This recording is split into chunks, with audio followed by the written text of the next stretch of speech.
In the ancient kingdom of Macedonia, a world teeming with ambition and conflict, a new force was about to emerge. Here, in the year 356 BC, a prince was born. His name was Alexander. He was the son of King Philip II, a formidable ruler and a brilliant military strategist. From his very first breath, Alexander was surrounded by power. He saw how his father commanded armies and forged a kingdom from disparate warring tribes.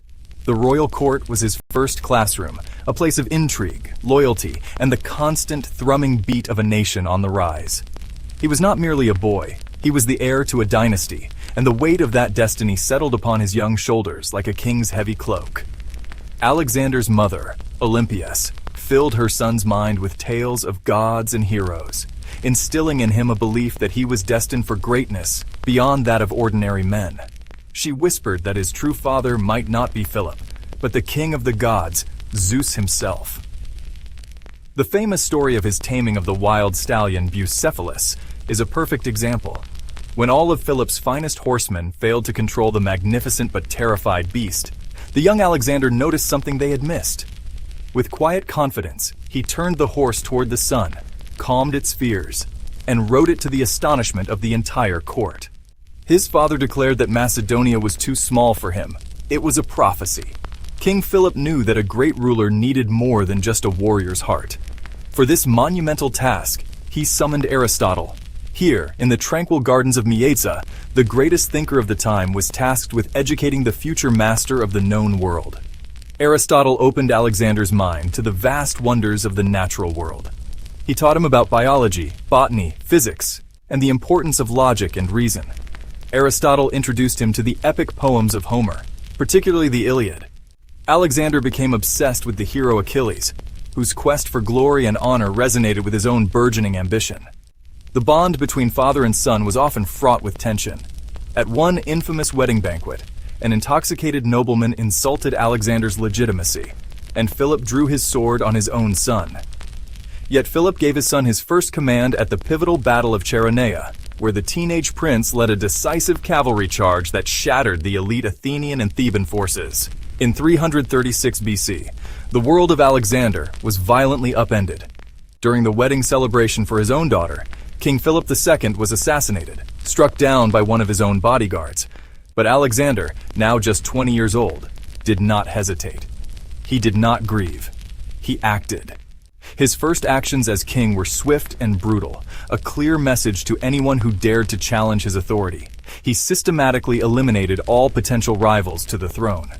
He was no longer a prince or a pupil. He was a king, defending his crown with a sword hardened by necessity. When the Thebans revolted, Alexander marched his army south with astonishing speed. He offered them a chance to surrender, but they refused. To make an example that would echo throughout the Hellenic world, he ordered Thebes to be razed to the ground. The message was terrifyingly clear. Loyalty would be rewarded, but defiance would be met with utter annihilation. With the smoking ruins of Thebes serving as a stark warning, the rest of Greece quickly fell into line. He summoned the representatives of the Greek states to the city of Corinth, where they bestowed upon Alexander the title hegemon of the Corinthian League. He was not just a Macedonian conqueror imposing his will. He was now the official leader of a unified Hellenic force, framing his next great venture as a pan-Hellenic war of revenge against Persia. His early battles demonstrated a tactical brilliance that was already becoming legendary.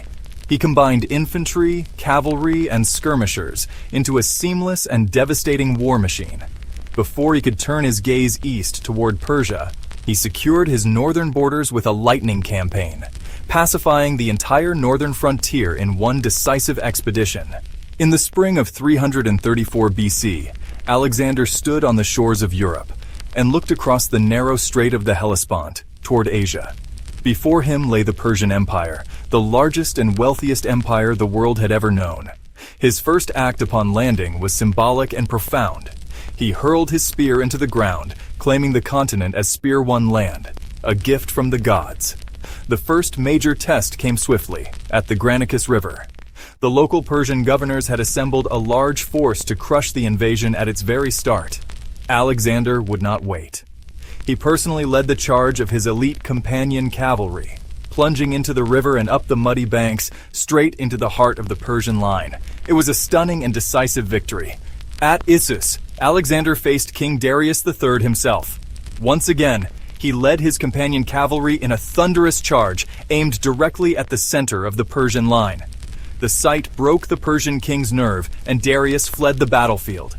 At the siege of Tyre, Alexander ordered his engineers to build a massive causeway, a land bridge stretching half a mile across the sea to the island fortress. It was an unprecedented feat of military engineering that showed no obstacle was too great for his will. At Gaugamela, the final decisive battle against Darius, though vastly outnumbered on an open plain, Alexander employed a complex and brilliant strategy, creating a gap in the Persian line and once again charging directly at Darius. Alexander's leadership was the key. He fought alongside his men in the front lines, sharing their dangers and hardships. His soldiers trusted him completely, following him thousands of miles from their homes because they believed in his destiny and his invincibility. He was more than a king. He was their legend in the making. Alexander had risen from a prince forged in power to become the greatest conqueror the world had ever known.